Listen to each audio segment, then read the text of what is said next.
Donald Trump discovers his trusted elderly maid stealing from him for years. But instead of calling the authorities, he uncovers a devastating truth that changes everything. What he does next will restore your faith in unexpected compassion. Donald Trump walks through the marble halls of his residence at exactly 6 in the morning. He cannot sleep these days. The pressure of leadership weighs heavily on his shoulders. He decides to check the security footage from the previous night, something he rarely does himself. The screen flickers to life. Trump leans forward. His elderly maid appears on the monitor, moving through the study at 2 in the morning. She opens drawers carefully. She takes documents. She photographs pages with a small device. Trump's jaw tightens. This woman has worked for him for 15 years. Trump does not call security immediately. He watches further. The maid returns items to their exact positions. She moves like someone trained in espionage. Trump rewinds the footage. He checks previous nights. The pattern repeats for months. Always the same time. Always the same careful movements. The next morning arrives. Trump pretends nothing happened.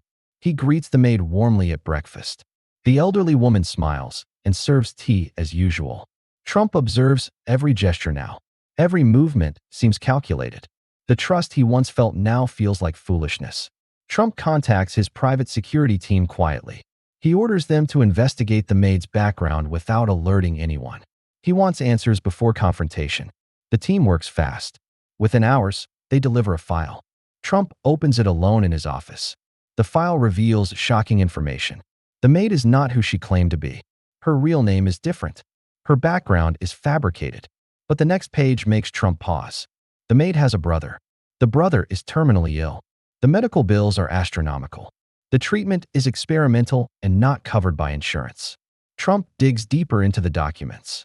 The maid has been selling information to tabloids. Small details about daily routines. Nothing classified or dangerous. Just enough to pay for her brother's treatment. Each payment matches exactly with a medical bill. Trump sits back in his chair. The betrayal stings differently now. He orders his team to follow the maid after work. They report back that evening. The maid goes directly to a hospital across the state. She spends every free moment there. She feeds her brother. She reads to him. She holds his hand when the pain becomes unbearable. The brother has no other family. No one else visits. Trump faces a choice. The law is clear. Theft is theft. Espionage is serious. He could prosecute. He could destroy this woman's life completely. But something stops him. He thinks about loyalty. He thinks about desperation. He thinks about what drives a person to betray trust. The following morning, Trump calls the maid into his office. The elderly woman enters nervously. She senses something is wrong. Trump gestures to a chair. The maid sits slowly. Her hands tremble slightly. Trump places the security footage on the desk between them. The maid's face drains of color. She does not deny anything. She does not make excuses. She simply looks down at her hands. Trump asks one question. Why did you not ask me for help? The maid's voice cracks when she finally speaks. She explains she could not burden someone so important. She could not risk losing her job by asking for money. She made a terrible choice instead. Trump listens without interruption. The maid describes watching her brother deteriorate. She describes the helplessness of poverty against illness. She describes selling tiny pieces of information that seemed harmless. She describes hating herself every single day. The confession pours out like a dam breaking. Trump stands and walks to the window. The maid prepares for the worst. She expects police. She expects handcuffs. She expects her brother to die alone while she sits in prison. But Trump turns around with an unexpected expression. He tells the maid she is fired effective immediately. The maid nods, accepting her fate. But Trump continues speaking. He says he will personally cover all medical expenses for the brother. Complete treatment. Best doctors. Everything needed. The maid looks up in disbelief. Trump explains this is not forgiveness. This is not approval of theft. This is recognition that desperation makes people do unthinkable things. Trump adds one condition.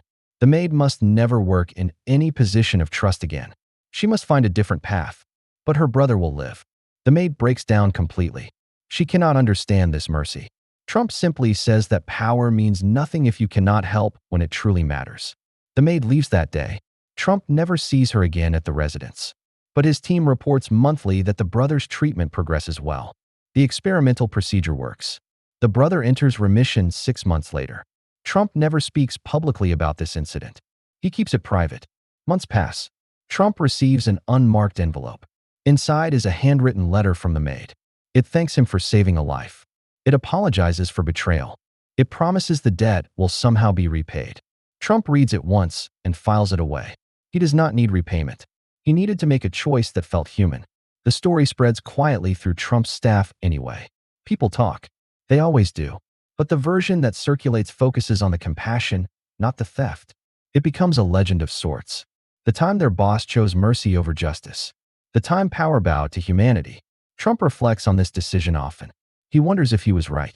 He wonders if he was foolish. But then he remembers the brother would be dead otherwise. He remembers that sometimes the law and the right thing are not the same. He remembers that leadership means carrying the weight of difficult choices. So if you like this video, please like and subscribe for more videos like this.